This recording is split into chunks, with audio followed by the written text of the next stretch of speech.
ಬ್ರೇಕ್ನ ನಂತರ ಮತ್ತೆ ಸ್ವಾಗತ. ರಾಜ್ಯದಲ್ಲಿ 60% ಕಮಿಷನ್ ವಿಚಾರಕ್ಕೆ ಸಂಬಂಧಪಟ್ಟಂತೆ ರಾಜಕೀಯ ನಾಯಕರ ನಡುವಿನ ವಾಗ್ವಾದ ತೀವ್ರವಾಗ್ತಾ ಇದೆ. ಎಚ್.ಡಿ. ಕುಮಾರಸ್ವಾಮಿ ಅವರ ಹೇಳಿಕೆಗೆ ಮಾಜಿ ಸಂಸದ ಡಿ.ಕೆ. ಸುರೇಶ್ ಇದೀಗ ತೀವ್ರವಾಗಿ ವಾಗ್ದಾಳಿ ನಡೆಸಿದ್ದಾರೆ.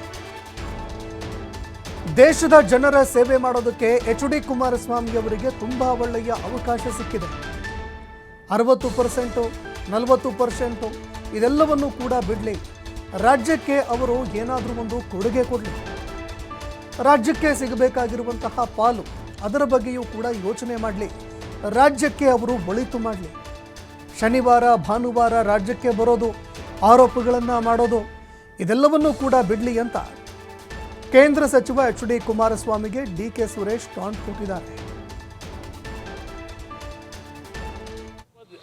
ಅವರ ಪಕ್ಷದ ಗುತ್ತಿಗೆದಾರರೇ ತುಮಕೂರಿನ ಯಾವುದೋ ಒಂದು ಅಸೋಸಿಯೇಷನ್ನು ಅವ್ರ ಪಕ್ಷದ ಕಾರ್ಯಕರ್ತರೆ 60% ದಾಟಿದೆ. ಅವರೇ ಎಷ್ಟೋ ಪರವಾಗಿರಲಿಲ್ಲ ಅಂತೇಳಿ ಹಿಂದಿನ ಸರ್ಕಾರದ ಬಗ್ಗೆ ಕಾಂಗ್ರೆಸ್ನ ಗುತ್ತಿಗೆದಾರರೇ ಸರ್ಟಿಫಿಕೇಟ್ ಕೊಡ್ತಾವ್ರೆ. ಹೋಗ್ಲಿ, ಅದು ಕಾಂಟ್ರಾಕ್ಟ್ ತಗೋಬೇಕಾದ್ರೆ PWDನಲ್ಲೋ ಇರಿಗೇಷನಲ್ಲೋ ಮಾಡ್ಕೊತಿದ್ದು ಇವರುಗಳು ಲೂಟಿ ಹೊಡೆಯೋದೊಂದು ಭಾಗ ಹೊಡಿತಿರೋದು. ಈಗ ಮನೆ ಹಂಚಿಕೆ ಮಾಡಬೇಕಾದ್ರೂ ದುಡ್ಡು ಕೊಡಬೇಕಂತೆ. ಹಿಂದೆ ಯಾವನೋ PDO ತಗೊಳ್ಳೋನು 1,20,000 ರೂಪಾಯಿಗೆ ಕಮಿಷನ್ ಅಲ್ಲಿ ಆ ಊರು ಹಳ್ಳಿಲಿ ಆ PDO ತಗೊಳ್ಳೋನು. ಈಗ ವಿಧಾನಸೌಧದಲ್ಲೇ ಶುರು ಆಗೋಯ್ತು. ಈಗ ಮಂತ್ರಿಗಳಿಗೆ ಕೊಟ್ಟು ಮನೆ ರಿಲೀಸ್ ಮಾಡಿಸ್ಕೋಬೇಕು.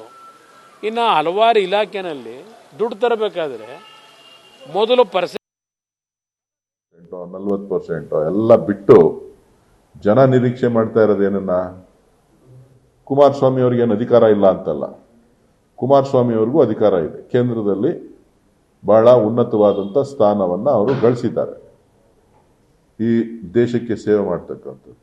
ಅದರಲ್ಲಿ ಅವರು ರಾಜ್ಯಕ್ಕೆ ಕೊಡುಗೆಗಳ ಏನನ್ನ ಕೊಡಬೇಕು ಅನ್ನೋದ್ರ ಬಗ್ಗೆ ಚಿಂತನೆಯನ್ನ ಮಾಡಿ, ರಾಜ್ಯ ಸರ್ಕಾರಕ್ಕೆ ಸಿಗಬೇಕಾದಂಥ ಪಾಲುಗಳ ಬಗ್ಗೆ, ರಾಜ್ಯಕ್ಕೆ ದೊರೆಯಬೇಕಾದಂಥ ಯೋಜನೆಗಳನ್ನ, ಇದ್ರ ಬಗ್ಗೆ ಒತ್ತಡವನ್ನ ಕೇಂದ್ರ ಸರ್ಕಾರದಲ್ಲಿ ಆ ಪ್ರಭಾವವನ್ನ ಮಾನ್ಯ ಪ್ರಧಾನಮಂತ್ರಿಗಳ ಮೇಲೆ ತೋರಿಸಿ ರಾಜ್ಯಕ್ಕೆ ಒಳಿತನ್ನ ಬಯಸಲಿ, ಒಳಿತನ್ನ ಮಾಡಲಿ.